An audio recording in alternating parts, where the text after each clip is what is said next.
Corona की vaccine देश में सस्ती होने वाली है। केंद्र सरकार ने कोरोना वैक्सीन बनाने वाली दोनों कंपनियों को वैक्सीन के दाम घटाने के लिए कहा है। सरकार ने कहा है कि 1 मई से देश में 18 साल से ज्यादा उम्र वाले सभी लोगों को वैक्सीन लगनी है, इसलिए वैक्सीन के दाम घटाने की जरूरत है।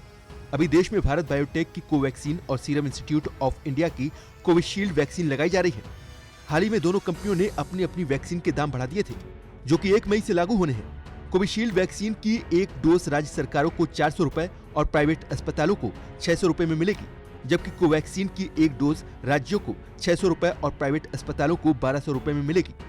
एक देश में वैक्सीन के अलग अलग दामों पर राज्य सरकारों ने सवाल उठाए थे। राज्य सरकारों ने वैक्सीन कंपनियों पर मुनाफाखोरी के आरोप लगाए थे, क्योंकि दोनों वैक्सीन कंपनियां केंद्र सरकार को 150 रुपए में वैक्सीन की एक डोज दे रही हैं। केंद्र सरकार को 150 रुपए में और राज्य सरकारों को 400 रुपए में देंगे। सर, एक ही देश में एक ही सामान के 2 रेट कैसे हो सकते हैं? 1 नेशन 1 रेट होना चाहिए। सारे देश को एक ही दाम पे वैक्सीन मिलनी चाहिए। अगर देश एक है तो वैक्सीन का दाम भी तो एक ही होना चाहिए।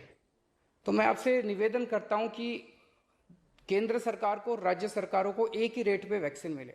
माना जा रहा है कि केंद्र सरकार के दखल के बाद राज्य सरकारों को भी वैक्सीन के दाम केंद्र के बराबर हो सकते हैं। सीरम इंस्टीट्यूट की कोविशील्ड को 70% तक प्रभावी बताया गया है। वहीं भारत बायोटेक की कोवैक्सीन को अब तक 78% असरदार माना जा रहा है। भारत में अभी तक 14 करोड़ से ज्यादा लोगों को वैक्सीन लग चुकी है, लेकिन 1 मई से 18 साल से ज्यादा लोगों को वैक्सीन लगनी शुरू होगी। 18 साल से ज्यादा उम्र वाले लोगों की संख्या देश में 90 करोड़ के करीब है। कोरोना को हराने के लिए वैक्सीनेशन को ही सबसे बड़ा हथियार माना जा रहा है। ऐसे में हर व्यक्ति को टीका लगना जरूरी है। इसमें कीमत आड़े ना आए, इसके लिए ही केंद्र ने वैक्सीन कंपनियों से कीमत कम करने के लिए कहा है।